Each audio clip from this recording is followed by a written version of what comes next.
Olá, vamos conferir os destaques da semana entre os julgamentos do plenário do Supremo Tribunal Federal, aqui na TV Justiça. É o Plenárias que está começando.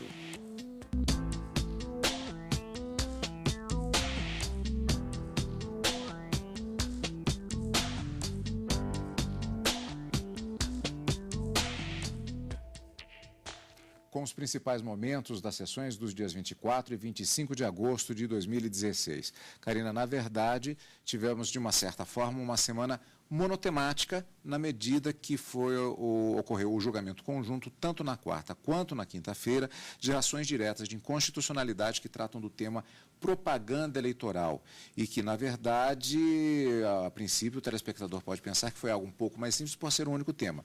Longe disso, pois é um tema importante e complexo, principalmente do ponto de vista político, caracterizando muitos debates, tanto na sessão da quarta quanto da quinta-feira. E principalmente porque esse tema envolve diretamente o contexto que a gente vive, já que esse ano é ano eleitoral, ano de eleições municipais a serem realizadas em outubro de 2016.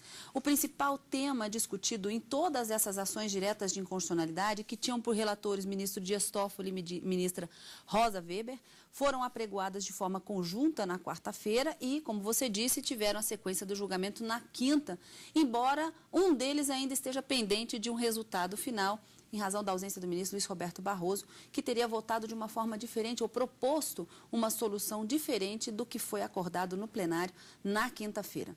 Mas a principal discussão, como você disse, Cadu, envolve propaganda eleitoral e repartição do tempo da propaganda eleitoral entre os partidos políticos com representação na Câmara dos Deputados e aqueles que não possuem a representatividade. E um outro tema também que foi discutido e bastante discutido na sessão, principalmente da quinta-feira, foi acerca da possibilidade de um candidato pequeno que não tenha pelo menos 9 representantes, 9 deputados na Câmara dos Deputados, então um partido com uma representação menor na Câmara dos Deputados, pudesse participar de debates em emissoras de rádio e de TV. Esse talvez tenha sido o ponto mais discutido e principal, o foco principal das discussões no plenário da quarta e da quinta-feira. Acerca dessa repartição de tempo, 90% para os partidos com representatividade, 10% divididos de forma igualmente nos partidos que não têm essa representatividade, essa discussão acabou sendo mínima. Mas essa possibilidade de um candidato que se destaca em uma pesquisa, por exemplo, e que não tem essa representatividade mínima na Câmara dos Deputados, não é? Que não tenha 9 representantes na Câmara dos Deputados, se ele poderia ou não, a convite da emissora, poder participar desses debates, tanto na rádio como na TV. Então, esse foi o tema central das discussões, embora sejam esses 2 pontos principais que foram objetos de discussão, tanto na quarta como na quinta-feira, e todos eles acerca do que se denominou na própria sessão de mini-reforma eleitoral. Trata-se de uma lei de 2015, mais especificamente de setembro de 2015, do ano passado, e que teria feito diversas modificações em 3 leis super importantes: Código Eleitoral, Lei dos Partidos Políticos e a Lei das Eleições, que eram justamente esses pontos questionados nessas ações diretas de inconstitucionalidade. Muitas discussões, muitos debates, mas um resultado positivo no plenário do Supremo Tribunal Federal, no sentido de que essas ações efetivamente tiveram uma conclusão, embora haja pendente, como eu disse, né, apenas o resultado final de uma dessas ADIs, por conta do voto do ministro Luiz Roberto Barroso, ausente e que deverá manifestar-se na próxima quarta-feira, segundo a ministra Carmen Lúcia, que foi quem presidiu a sessão da quinta-feira. Mas já existe um consenso, já existe uma determinação de como se ler esses artigos questionados nessa lei das eleições com a nova redação dada pela lei de 2015. O ministro Roberto Barroso, ele adiantou o voto na sessão da quarta-feira e ausente justificado na sessão da quinta-feira. Havia um compromisso pré-agendado e, normalmente, como é que funciona essa votação nesses julgamentos que acontecem no plenário? Os relatores apresentam os seus votos e, em seguida, são colhidos os votos dos ministros mais recém-chegados à corte, vamos dizer dessa forma.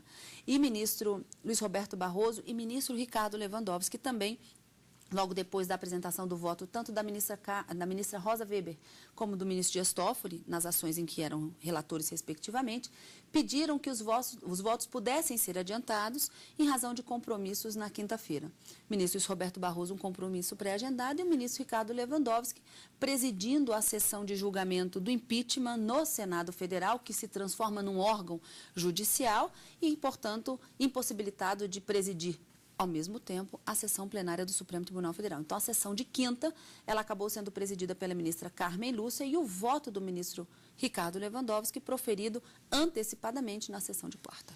Nós vamos exatamente rever agora como foi a sessão plenária desta quarta-feira, em que houve, como já adiantou bem a Karina, o adiantamento de voto do ministro Ricardo Lewandowski e do ministro Roberto Barroso, sendo que, como vamos ver daqui a pouquinho, o voto do ministro Roberto Barroso, que se manifestou especificamente abrindo divergência em alguns pontos, ele gerou pontos de debate exatamente na sessão da quinta-feira.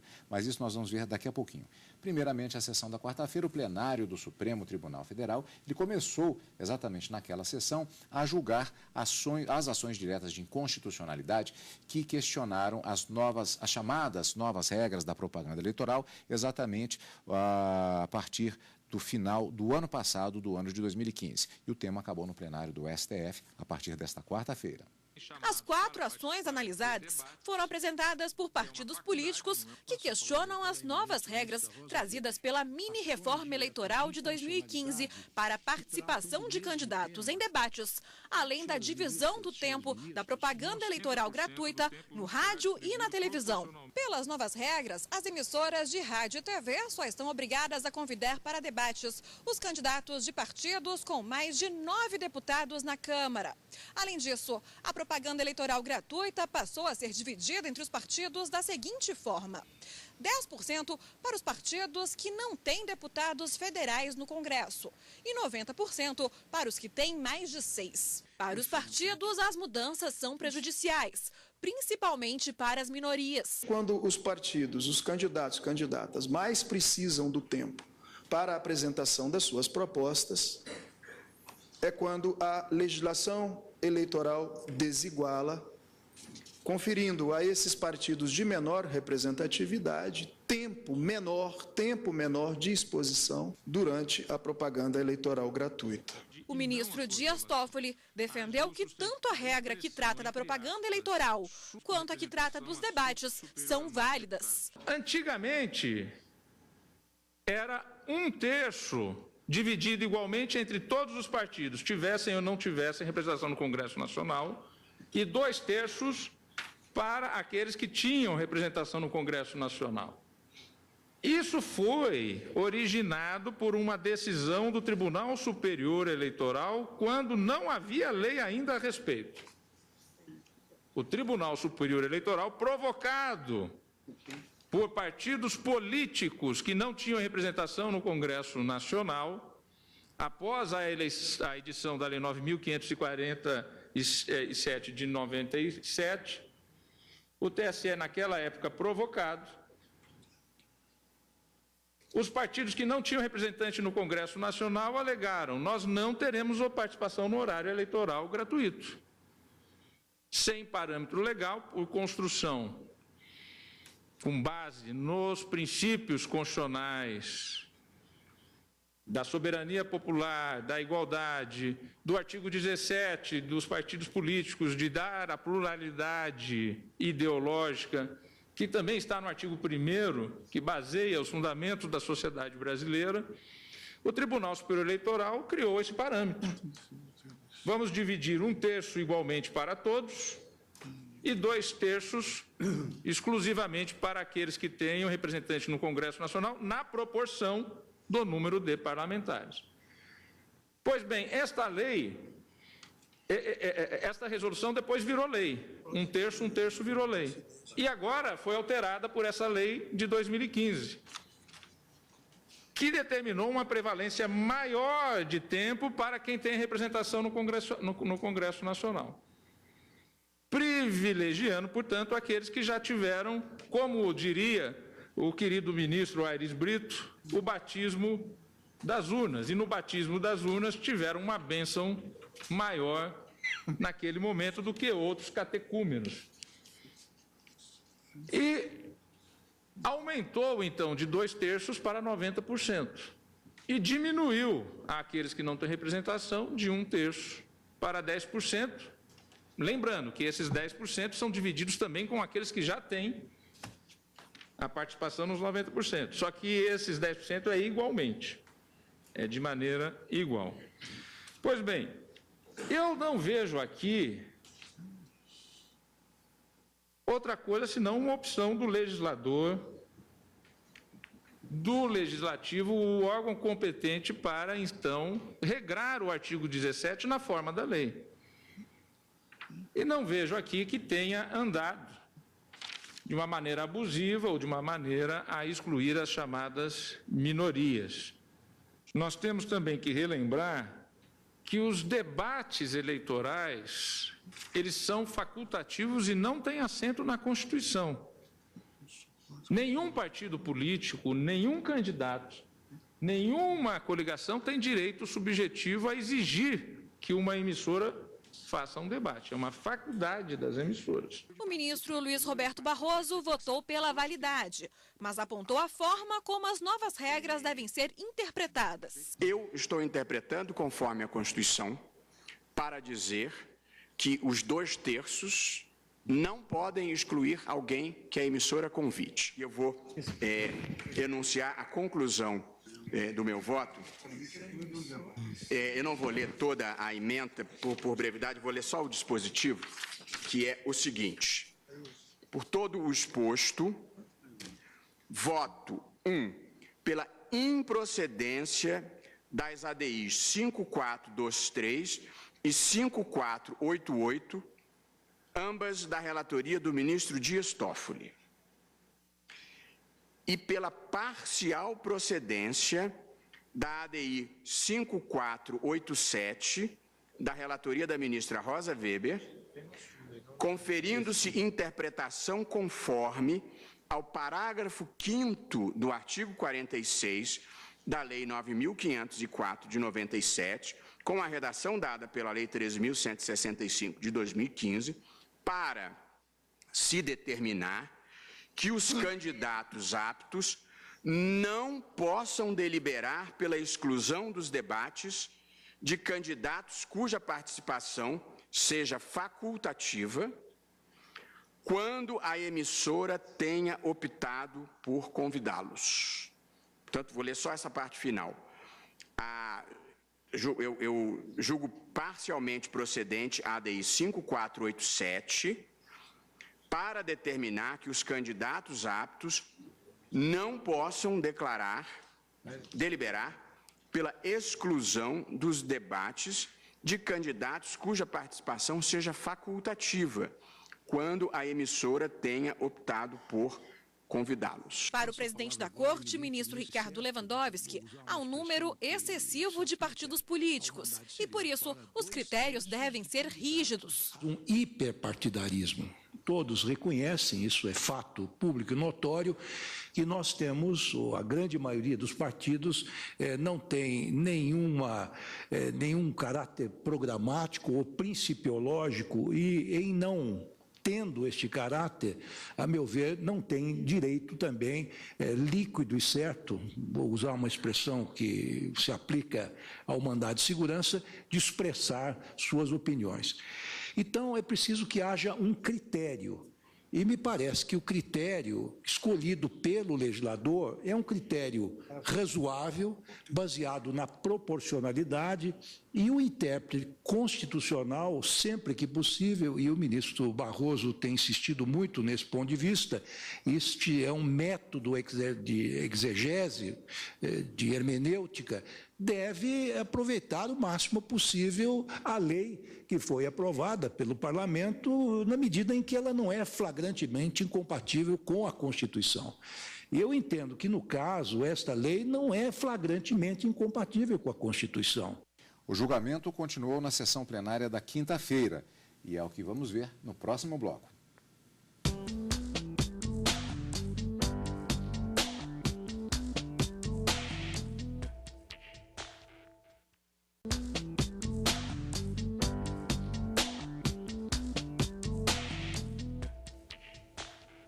Plenárias está de volta com os destaques da semana no plenário do Supremo Tribunal Federal. No bloco anterior, vimos que na sessão plenária desta quarta-feira, tivemos o início do julgamento conjunto das ações diretas de inconstitucionalidade 5.423, 5.487, 5.488, 5.491 e ainda a 5.577, que foram ajuizadas por partidos políticos e a Associação Brasileira das Emissoras de Rádio e TV, ABERT, para questionar pontos da chamada mini-reforma eleitoral referentes à propaganda eleitoral gratuita e aos debates eleitorais no rádio e na televisão. Karina, o julgamento ele continuou na sessão plenária da quinta-feira, depois de apresentação, é claro, dos votos dos respectivos relatores, ministro Dias Toffoli, ministra Rosa Weber em uma das ações, e do voto que foi adiantado pelo ministro Ricardo Lewandowski, como você já bem disse, que na sessão da quinta estava presidindo a sessão de impeachment do outro lado da Praça dos Três Poderes. O ministro Roberto Barroso também se manifestou naquela sessão plenária. Continuidade na quinta-feira. Na quinta-feira os debates continuaram. Mas eu acho importante aqui a gente pontuar exatamente, Cadu, como era antes dessa reforma para que esse questionamento pudesse ter chegado até o Supremo Tribunal Federal. Antes da reforma, a previsão de participação nesses debates em emissoras de rádio ou de TV, ele era previsto como uma obrigatoriedade de convocação ou de convite daqueles candidatos que tivessem pelo menos um representante na Câmara dos Deputados.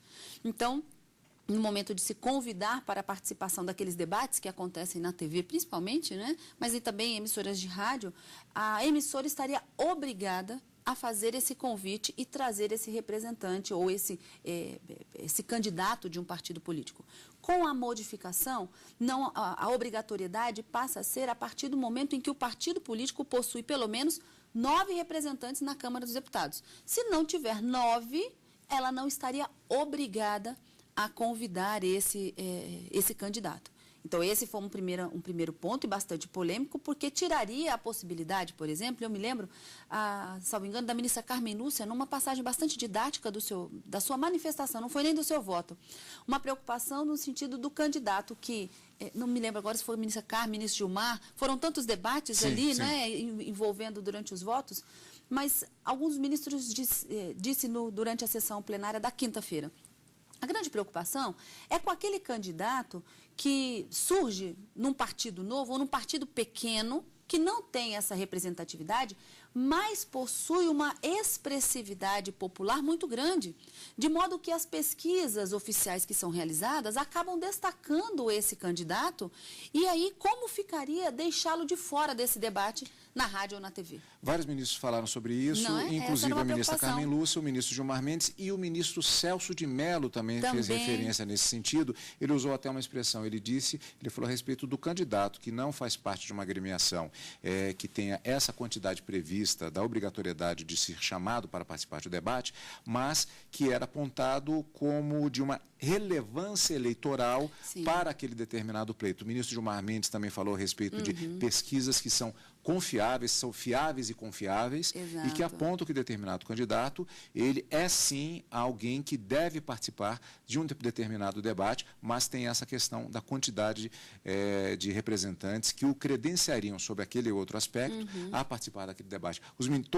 Vários ministros fizeram essa abordagem. E essa preocupação, eu acho que foi a grande tônica para caracterizar o resultado final do julgamento. Mas, então, esse era um dos pontos, né, divergentes. Então, antes era um único representante do partido, cuja traria essa obrigatoriedade para a emissora fazer o convite, e essa obrigatoriedade passa agora somente quando houver 9, ou pelo menos de acordo com a lei, porque a gente vai ver que a decisão dos ministros acabou, de uma certa forma, dando uma interpretação conforme a Constituição para esse dispositivo da lei. E no que tange a repartição de tempo para essa propaganda eleitoral, antes o tempo era repartido entre 2/3 desse tempo para aqueles que tinham representatividade na Câmara dos Deputados e os que não tinham. O restante de 1/3 era dividido entre esses partidos sem representação.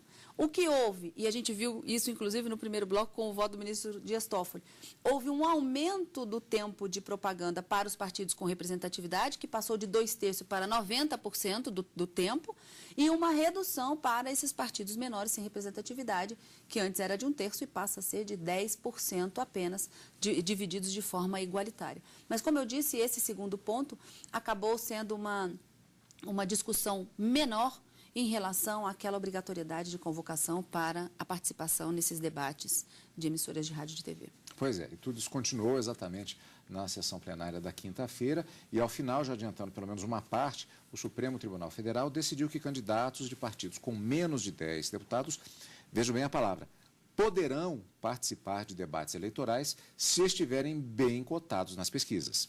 Os ministros decidiram manter regra trazida pela mini-reforma eleitoral do ano passado e que estabeleceu que as emissoras de rádio e televisão só estão obrigadas a convidar para debates candidatos de partidos com mais de 9 deputados federais na Câmara. Os ministros entenderam ainda que a regra não impede que as emissoras convidem para os debates candidatos não aptos, mas que estão bem cotados nas pesquisas registradas na Justiça Eleitoral. O que me afligia quanto à sugestão do ministro Barroso, no sentido de permitir, então, que a emissora, por si só, sem a necessidade da concordância dos 2/3, convidasse alguém que não estivesse no rol dos obrigatoriamente, legalmente previstos. Me afligia muito, e me aflige, aquilo que comentou o ministro Teori Zavascki. Nós estamos tratando do Brasil inteiro. E é de todo sabido que em muitas localidades há emissoras que são de familiares ou de políticos, etc. e tal. Então, ao se permitir isso, se poderia, em tese, permitir que um candidato desse grupo familiar, dono de uma emissora, convidasse alguém que, pela lei, não fosse obrigatório de ser convidado, para estar no debate e os outros 2/3 não poder impedir isso. Mas essa, para mim, agora, depois dos debates, é uma premissa menor. Porque a premissa maior, presidente, Vossa Excelência colocou há pouco, é ampliar o debate político e a densidade democrática. Se a emissora convida alguém que não é apto obrigatoriamente pela lei, a emissora, sem a necessidade da concordância dos 2/3, pode sim convidar esse terceiro, porque isso trará uma maior densidade democrática ao debate. Então, desde logo o reajuste para adotar a fórmula... Isso na ação direta 5487. Exatamente. A ministra Carmen Lúcia demonstrou sua preocupação com o eleitor.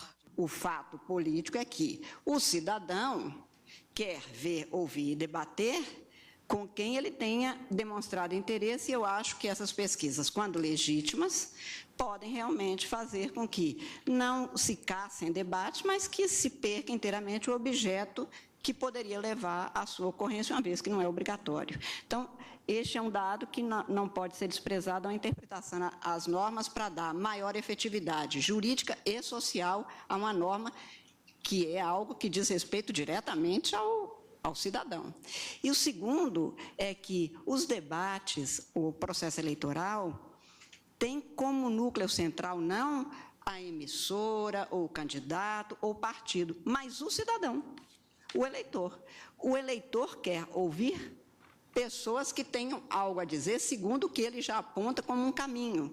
E eu acho que na interpretação da Constituição, e muito mais da legislação eleitoral, que tem forte conteúdo político, eu tenho sempre a tendência a considerar, em primeiro lugar, como é que leria a norma para dar efetividade social, além da efetividade jurídica, o eleitor.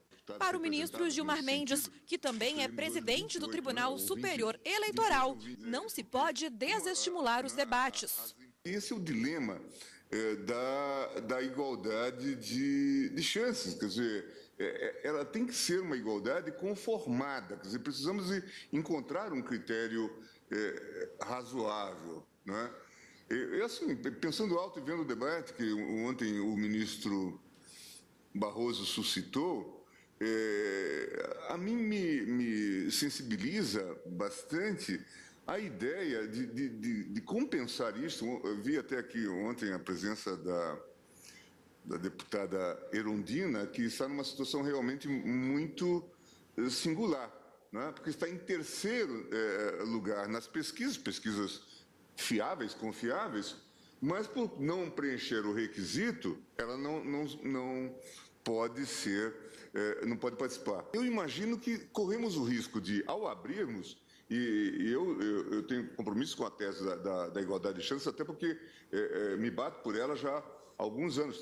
Talvez tenha sido um dos primeiros a escrever sobre o tema, ainda sobre a Constituição de 67 e 69, né? Quando se discutiu também esse tema em relação a candidaturas majoritárias no TSE.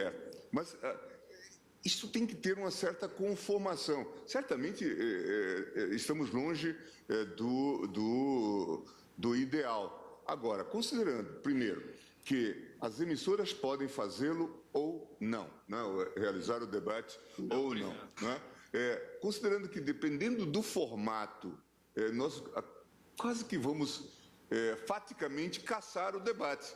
Né? Porque as emissoras dizem, usar a imagem que o ministro Barroso usou ontem, quer dizer, se um candidato vai ter que falar com a velocidade do Usain Bolt, né, quer dizer, certamente ficou desinteressante, né, ou pronunciar uma frase como eu sou o Enéas, né, célebre frase. Então nós temos aqui dilemas. Os ministros mantiveram ainda a regra sobre a divisão do tempo da propaganda eleitoral gratuita no rádio e na TV. 90% do tempo deve ser dividido entre os partidos, de acordo com o peso de cada um na Câmara. E os 10% restantes deve ser dividido de forma igualitária. Karina, apenas ficou suspensa a proclamação do resultado de uma das ações diretas apenas por questões relativas à parte do voto do ministro Roberto Barroso. E os ministros acabaram entendendo, por maioria, que não há qualquer inconstitucionalidade na lei, mas que essa obrigatoriedade de se convocar ou de se convidar apenas 9 acaba tendo uma interpretação um pouco diferente. Pode haver o convite para aqueles candidatos que, nas pesquisas devidamente registradas na Justiça Eleitoral, apareçam candidatos que não tenham essa representatividade, mas isso não se torna obrigatório. Não é? Então, haveria essa possibilidade de também eles participarem dos debates, sem que a oposição ou aqueles que tivessem representatividade na Câmara dos Deputados pudessem se opor. Então, essa foi a decisão do Supremo, mas mantida a constitucionalidade dos dois dispositivos questionados. E essa foi a semana no plenário do Supremo Tribunal Federal, encontro marcado na próxima semana. Na próxima semana, com o direto do plenário, quarta e quinta-feira ao vivo e no final de semana com plenárias. Obrigado pela sua companhia, como sempre. E continue conosco na TV Justiça.